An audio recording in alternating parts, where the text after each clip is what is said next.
చేసి అంటున్నా ఇంకెప్పుడు ఒంటరినని అనరాదని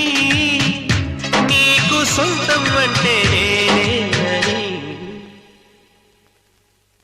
కొమ్మ కొమ్మ విన్నావమ్మ కోయిల వస్తుంది వస్తూ వస్తూ తనతో వెన్నెల వెలుగులు తెస్తుంది ఏవమ్మ మరుమల్లి తోరణాలు కడతావా చిలకమ్మ ఎదురేగి స్వాగతాలు చెబుతావా పూల పొగరిల్లేరా రమ్మందని